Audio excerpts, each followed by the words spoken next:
ரோமர் 9. ஆகையால் விரும்புகிறவனாலும் அல்ல, ஓடுகிறவனாலும் அல்ல, இறங்குகிற தேவனாலேயாம். மேலும் என்னுடைய வல்லமையை உன்னிடத்தில் காண்பிக்கும்படியாகவும் என்னுடைய நாமம் பூமியில் எங்கும் பிரஸ்தாபப்படும்படியாகவும் உன்னை நிலைநிறுத்தினேன் என்று பார்வோன் உடனே சொன்னதாக வேதத்தில் சொல்லி இருக்கிறது. ஆதலால் எவன் மேல் இரக்கமாயிருக்க சித்தமாய் இருக்கிறாரோ அவன் மேல் இரக்கமாய் இருக்கிறார். எவனை கடினப்படுத்த சித்தமாய் இருக்கிறாரோ அவனை கடினப்படுத்துகிறார். இப்படியானால் அவர் இன்னும் ஏன் குற்றம் பிடிக்கிறார்? அவர் சித்தத்திற்கு எதிர்த்து நிற்பவன் யார் என்று என்னுடனே சொல்லுவாய். அப்படியானால் மனுஷனே, தேவனோடு எதிர்த்து தர்க்கிக்கிற நீ யார்? உருவாக்கப்பட்ட வஸ்து உருவாக்கினவனை நோக்கி, நீ என்னை ஏன் இப்படி உண்டாக்கினாய் என்று சொல்லலாமா?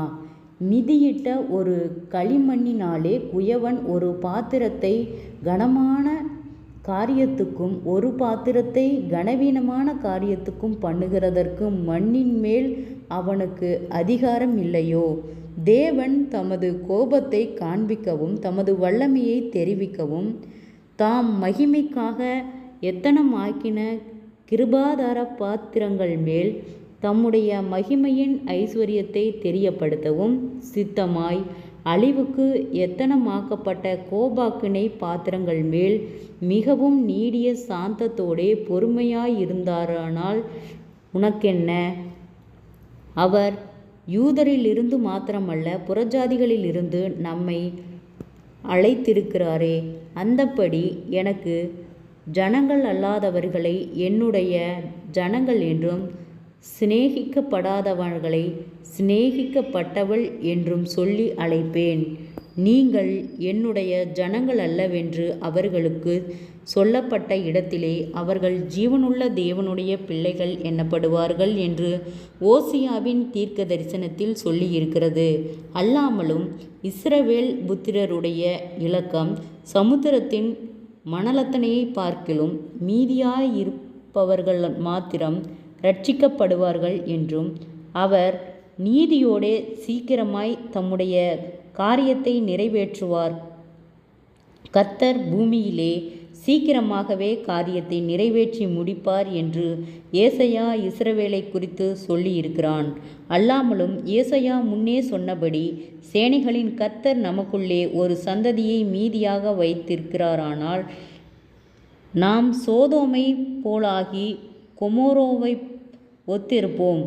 இப்படி இருக்க நாம் என்ன சொல்லுவோம்? நீதியை தேடாத புறஜாதியார் நீதியை அடைந்தார்கள். அது விசுவாசத்தினால் ஆகும் நீதியே. நீதி பிரமாணத்தை தேடின இஸ்ரவேலரோ நீதி பிரமாணத்தை அடையவில்லை. எண்ணத்தினால் என்னவென்றால், அவர்கள் விசுவாசத்தினாலே அதை தேடாமல் நியாயப்பிரமாணத்தின் கிரியைகளினாலே தேடினபடியால் அதை அடையவில்லை. இடறுதற்கான கல்லில் இடறினார்கள். இதோ, இடறுதற்கான கல்லையும் தவறுதற்கான கன்மலையையும் சீயோனில் வைக்கிறேன். அவரிடத்தில் விசுவாசமாயிருப்பவன் எவனோ அவன் வெட்கப்படுவதில்லை என்று எழுதியிருக்கிறபடியாயிற்று. ஜெபம். கிருபையாய் நேசிக்கிறத நல்ல தகப்பனே, ஆசீர்வாதமான வேலைக்காய் நன்றி செலுத்துகிறோம். இயேசுவின் நாமத்தினாலே ரோமர் 9வது அதிகாரத்தின் பிற்பகுதியை தியானிக்க கொடுத்த தயவுக்காய் நன்றி செலுத்துகிறோம். இயேசுவின் நாமத்தினாலே இந்த வார்த்தையின்படி கர்த்தாவே, நீர் ஒவ்வொருவரையும் ஆளுகை செய்யும்படியாய் நாங்கள் ஜெபிக்கிறோம். இயேசுவின் நாமத்தினாலே ஒவ்வொருவரும் கையிட்டு செய்கிற வேலைகள், போகிற வருகிற பிரயாணங்கள், அவர்களுடைய தேவைகள் யாவையும் கர்த்தரே பொறுப்பெடுத்துக் கொள்ளும், ஆளுகை செய்யும்.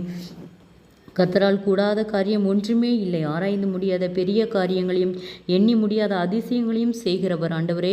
கடன்பாரத்தோடு இருக்கிற ஒவ்வொருவருக்காய் நாங்கள் ஜெபிக்கிறோம். அந்த கடன்பார கட்டுகளிலிருந்து கர்த்தாவே, நீர் அவர்களை விடுதலையாக்கும். முன்னோருடைய சாப கட்டுகளுக்கு நீர் விலைக்கு பாதுகாத்துக்கொள்ளும். குடும்பங்களுக்குள்ள ஒரு சமாதானத்தை கட்டளையிடும். ஆண்டவரே, வீண் சண்டைகளுக்கும் வாக்குவாதங்களுக்கும் பிள்ளைகளை நீர் விலைக்கு பாதுகாத்துக்கொள்ளும்.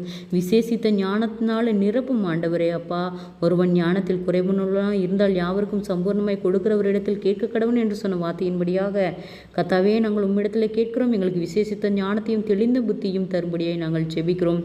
இம்மட்டும் உதவின எபினேசரே, இனிமேலும் நீர் எங்களுக்கு உதவ போதுமானவராய் இருக்கிறீர். தடைகள் யாவும் விலகட்டும் இயேசுவின் நாமத்தினால். ஆண்டவரே, அநேக தடுமாற்றங்கள், போராட்டங்கள், பலவீனங்கள், ஆண்டவரே, மன சோர்வுகள், கவலைகள், மன அழுத்தங்கள், பாரங்கள் யாவும் இயேசுவின் நாமத்திலே விலகும்படியாய் நாங்கள் ஜெபிக்கிறோம். இருளை விளக்கும்படியாய் நாங்கள் ஜெபிக்கிறோம். ஆண்டவரே, உம்முடைய பிரசன்னம் எங்களை சூழ்ந்திருக்கட்டும். நீரே ஆளுகை செய்யும், பொறுப்பெடுத்துக் கொள்ளும், வழிநடத்தும். தேவைகள் யாவையும் சந்தியும். அற்புதங்களை காணும்படி செய்யும். ஆச்சரியமாய் வழிநடத்தும். கர்த்தருடைய நாமம் மகிமைப்படும்படியாக ஒவ்வொருவரையும் சாட்சியுள்ள பிள்ளைகளாய் நிறுத்தும். அற்புதத்தை காணும்படி செய்யும். இயேசுவின் மூலம் ஜெபங்களும் பிதாவே, ஆமேன்.